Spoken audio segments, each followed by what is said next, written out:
नमस्कार, तुम्हा सर्वांचं स्वागत आहे या आरोग्यदायी चॅनलमध्ये, जिथे तुम्हाला आरोग्याशी रिलेटेड सर्व माहिती डिटेलमध्ये देण्याचा प्रयत्न असतो। तर आज आपला विषय आहे व्हिटॅमिन ई बद्दल संपूर्ण माहिती। तर व्हिटॅमिन ई म्हणजे काय? व्हिटॅमिन ई हे एक फॅट सोल्युबल अँटीऑक्सिडंट आहे। याचे मुख्य कार्य शरीरातील पेशींचे संरक्षण करणे आणि त्वचेच्या आरोग्यास मदत करणे आहे। त्याचबरोबर इम्युन सिस्टीम मजबूत ठेवण्यासही व्हिटॅमिन ई हे मदत करत असतं। आता बघूया व्हिटॅमिन ई चे प्रकार। व्हिटॅमिन ई च्या 8 नैसर्गिक प्रकारांपैकी 2 महत्त्वाचे प्रकार आहेत। त्याच्यात पहिलं म्हणजे टोकोफेरॉल्स आणि दुसरं म्हणजे टोकोट्रायइनॉल्स। यामध्ये अल्फा टोकोफेरॉल हा शरीरासाठी सर्वात उपयुक्त आणि सजीव क्रियाशील प्रकार आहे। आता बघणार आहोत व्हिटॅमिन ई चे कार्य काय आहे। पहिलं म्हणजे त्वचा उजळवते व मऊ करते, त्यानंतर सुरकुत्या कमी करण्यासाठी, त्यानंतर डोळ्यांचे आरोग्य टिकवण्यासाठी, त्यानंतर पेशींचे संरक्षण करते, हृदयविकाराचा धोका कमी करते, त्यानंतर केसांच्या वाढीसाठी सुद्धा खूप उपयुक्त आहे, त्यानंतर इम्युनिटी वाढवते, रक्तवाहिन्यांना मजबूत बनवते आणि स्ट्रेस आणि सूज कमी करण्यासही व्हिटॅमिन ई हे खूप फायदेशीर ठरते।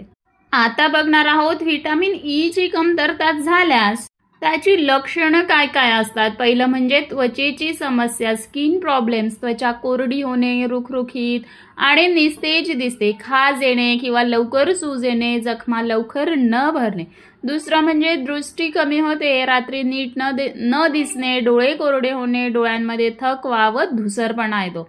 त्यानंतर स्नायू आणि कमजोरी म्हणजे स्नायूंमध्ये थकवा व शक्ती कमी होते, चालताना तोल जातो, स्नायूंना कधी कधी दुखतं।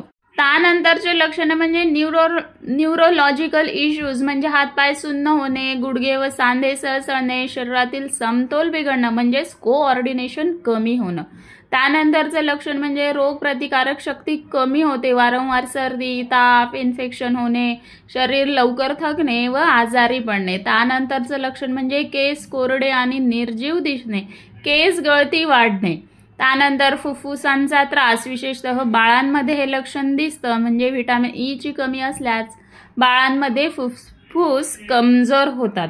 याचबरोबर एक महत्त्वाची टीप म्हणजे व्हिटॅमिन ई च्या कमतरतेची निदान लक्षणे इतर पोषण तत्वांच्या कमतरतेशी मिळती जुळती असू शकतात, त्यामुळे रक्त तपासणी करूनच खात्री करणे आवश्यक आहे। आता बघणार आहोत प्रमुख स्रोत कोणती आहेत व्हिटॅमिन ई ची, म्हणजेच नैसर्गिक स्रोत, natural sources of vitamin E. आता आपण बघणार आहोत त्यातील पहिलं म्हणजे बदाम। व्हिटॅमिन ई चा सर्वात समृद्ध स्रोत आहे।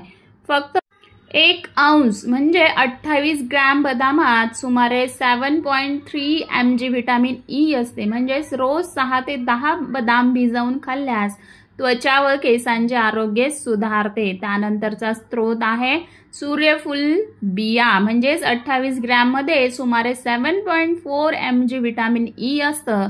तुम्ही हे स्नॅक्स म्हणून खाऊ शकता किंवा कोशिंबिरीमध्ये या सूर्यफुलाच्या बिया तुम्ही वापरू शकता।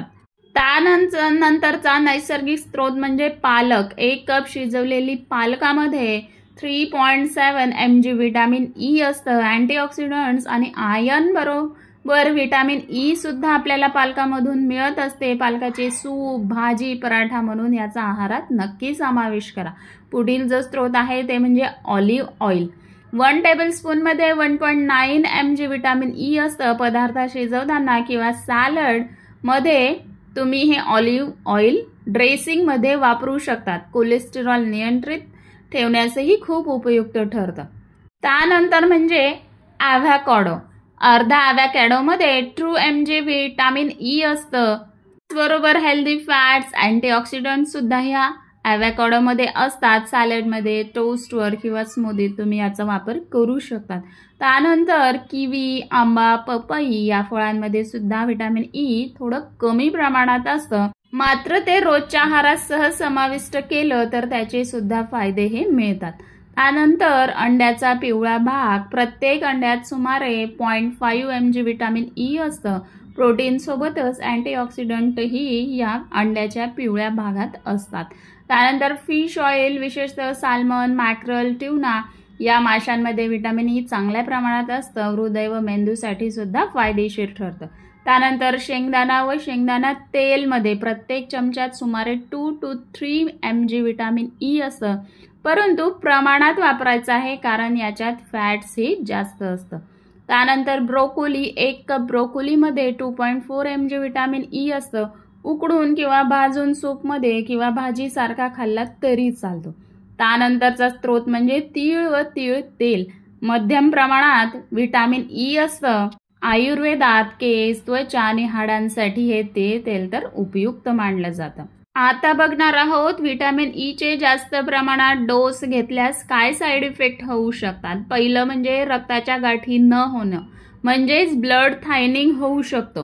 त्यानंतर थकवा, मळमळ, धडधड वाढणे व हृदयाशी संबंधित त्रास होण्याचा धोका हा वाढतो. म्हणूनच टॅबलेट, सप्लिमेंट्स नेहमी डॉक्टरांच्या सल्ल्यानेच घेतल्या पाहिजे. त्यानंतर विटॅमिन ई तेल त्वचेला लावल्यास त्वचा मऊ आणि उजळ होते. केसांमध्ये लावल्याने केस चमकदार व मजबूत होतात व मेकअप काढताना आणि त्वचेवर सूज असल्यास हे विटॅमिन ईचं तेल खूपच उपयुक्त ठरतं. नेहमी हाच प्रयत्न करावा की विटॅमिन ई हे नैसर्गिकरित्या मिळवणे अधिक सुरक्षित व लाभदायक आहे. पण जर तुम्ही सप्लिमेंट्स किंवा टॅबलेट घेत असाल तर ते फक्त डॉक्टरांच्या सल्ल्यानेच घ्यायचे आहेत. तर ही होती विटॅमिन ई विषयी संपूर्ण माहिती, त्याचे फायदे, लक्षणं, नैसर्गिक स्रोत. तुम्हाला हा व्हिडिओ उपयोगी वाटला असेल तर नक्की लाईक करा, शेअर करा आणि आपल्या कुटुंबीय आणि मित्रमंडळीसोबत आणि अशाच उपयुक्त आरोग्य माहितीसाठी चॅनलला नक्कीच सबस्क्राईब करायला विसरू नका. तर पुन्हा भेटूया एका नवीन व्हिडिओसह. तोपर्यंत सुरक्षित रहा, आनंदी रहा. धन्यवाद.